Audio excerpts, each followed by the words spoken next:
Olá, pessoal, tudo bem com vocês? Hoje nós teremos a aula de preparo de soluções, tá? Que é a nossa aula prática 2. O que é importante para a gente saber sobre preparo de soluções? Primeiramente, a gente precisa saber quais são as principais vidrarias utilizadas em laboratório, tá? Tanto laboratório de pesquisa, quanto laboratório de biologia forense, laboratório de aulas práticas. As principais, né, vidrarias, a gente vai citar cada uma delas, mas o mais importante vocês saberem que são recipientes usados tanto para filtragem, para pesagem, para armazenamento e para diversas reações físico-químicas feitas em laboratório, tá? As vidrarias também são utilizadas para meios de cultura, como vocês vão ver quando vocês tiverem aula de biologia de micro-organismos, tá? E elas podem ser acompanhadas de outros acessórios, tá? Que não são necessariamente de vidros, como madeira, como vidro mesmo, plástico, como uma tampa, por exemplo, cerâmica, metal, que podem ser tanto descartáveis quanto autoclaváveis, ou seja, tem alguns materiais que a gente descarta, usa uma vez só e descarta por causa de contaminações, e os autoclaváveis são que podem ir para podem passar pelo processo de autoclavagem, né? Então, eles podem ser reutilizáveis. Então, vamos falar sobre as principais vidrarias que a gente tem no laboratório. O primeiro aí, número 1, é o balão volumétrico. É um recipiente em forma de pera, tá? Que é usado para medições precisas de volume. O Becker, que é o número 2, é um recipiente cilíndrico com um fundo chato e com um bico na parte superior, que é usado para aquecimento de líquidos, reações de precipitação, entre outras reações, tá? Esse bico serve para transferir material de uma vidraria para outra. A proveta, que é o número 3, é um recipiente cilíndrico, tá? Comprido, para medição de volume de líquidos. O Erlenmeyer é um frasco em forma triangular, que é o número 4, que ele é muito utilizado para aquecimento de líquidos. O bastão de vidro é um instrumento alongado, comprido também, que é usado para agitação e homogeneização de líquidos, tá? Como se fosse um canudo, só que ele é denso, de vidro. Outras vidrarias que não necessariamente são de vidro, né? A gente chama de vidraria bem geral, tá? Tem funil de vidro, que é um instrumento usado para facilitar a transferência de líquidos em filtrações simples ou com papel de filtro, tá? É como se fosse um filtro mesmo que a gente tem em casa, só que ele é de vidro. A piceta é um recipiente cilíndrico com um bico que é usado para lavagem e enxágue de vidrarias laboratoriais. A gente utiliza muito em laboratório de pesquisa também para limpar a bancada, tá? Coloca álcool, hipoclorito e utiliza bastante na limpeza de bancadas. O vidro de relógio é uma peça circular côncava, tá? Que ela é muito utilizada para pesar quantidades muito pequenas de amostras, tá? Então, quando a gente tem uma quantidade muito pequena de um sólido que a gente precisa pesar, a gente utiliza o vidro de relógio. A espátula é uma ferramenta metálica e pode ser também de porcelana, que é usado para transferência de substâncias sólidas, ou seja, se você precisa pesar, você vai pegar um material de um frasco, uma garose, sal, e você usa a espátula do frasco que ela está para o vidro de relógio, por exemplo, tá? Tubo de ensaio é um tubo cilíndrico usado para testes e reações químicas de pequena escala, tá? Preparo de soluções, né? Agora que a gente já viu as hidrarias, a gente pode começar a falar algumas coisas importantes sobre o preparo de soluções.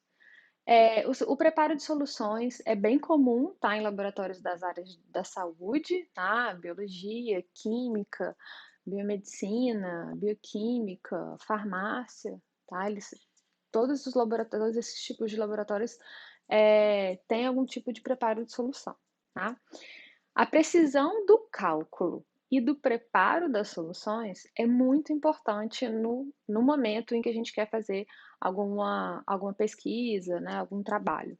Porque a ausência desse cuidado, dessa precisão e desse refinamento de preparar soluções pode pode resultar em resultados inesperados, tá? E muito imprecisos. Ou seja, se você quiser repetir um experimento que uma pessoa fez e você prepara uma solução de forma errada, tá? Ou faz um cálculo de forma errada, você provavelmente não vai conseguir repetir aquela experiência, tá? Então, resumidamente, a gente deve ter em mente alguns conceitos, tá? Para a gente começar a entender como fazer as contas e como preparar soluções. O primeiro conceito que a gente tem que relembrar é o conceito de molaridade, tá? A molaridade é uma relação estabelecida entre a quantidade de matéria de soluto, tá? Do soluto, e o volume de uma solução, ok? Por exemplo, 1 molar é igual a 1 mol de soluto em 1 litro de solução, ok? Então, 1 mol de soluto é igual à massa molecular em gramas de determinado soluto, tá? E essa massa molecular em gramas do soluto nada mais é do que o somatório das massas atômicas que compõem o soluto. Como assim? Vou explicar dando um exemplo.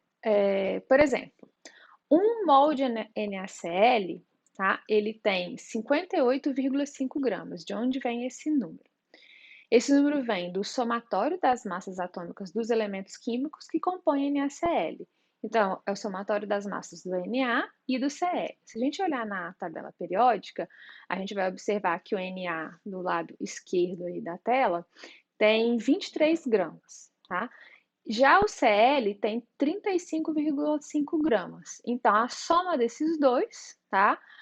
Vai dar 58,5 gramas. Então, uma solução de NaCl a 1 molar, né? Para a gente preparar uma solução dessa, a gente tem que pesar 58,5 gramas de NaCl e dissolver em água até completar o volume total da solução para 1 litro, tá?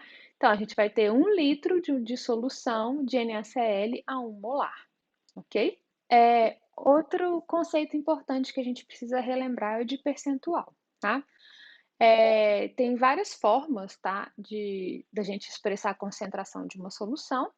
Pode ser relação massa-volume, volume-volume, e também pode ser massa-massa, né, que é um pouquinho mais raro da gente ter.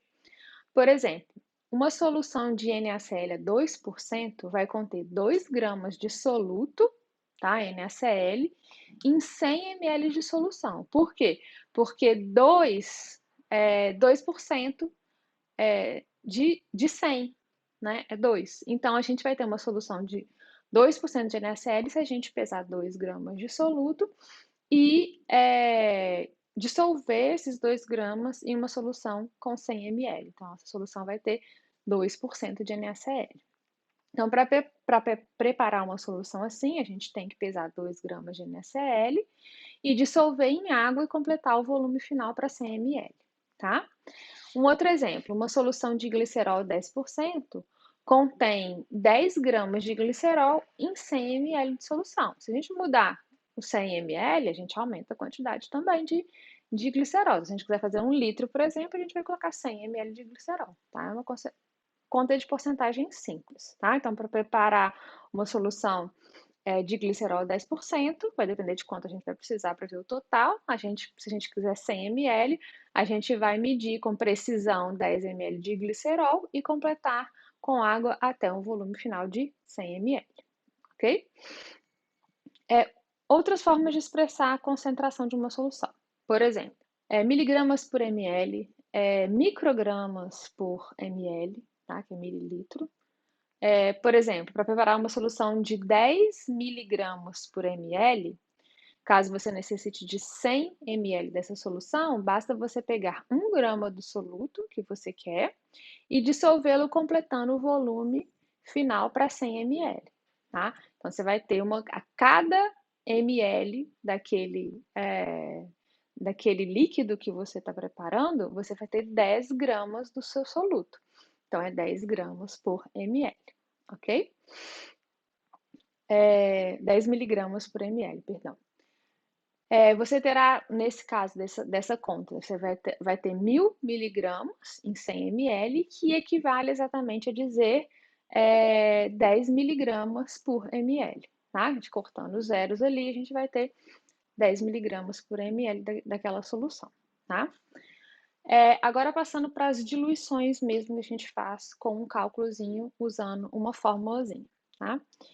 Por exemplo, se você precisa fazer alíquotas, tá? Alíquotas são como se fosse porções, né, de determinado líquido, né? Ou, por exemplo, você fazer um suco, você vai colocar essa quantidade de suco em vários copos, está fazendo alíquotas do suco, né? Se você quer guardar, congelar vários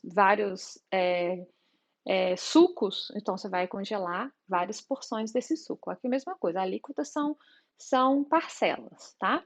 Então você precisa fazer alíquotas de extratos de DNA, que você está trabalhando no laboratório, de 100 miligramas, tá? Um total de 100 miligramas.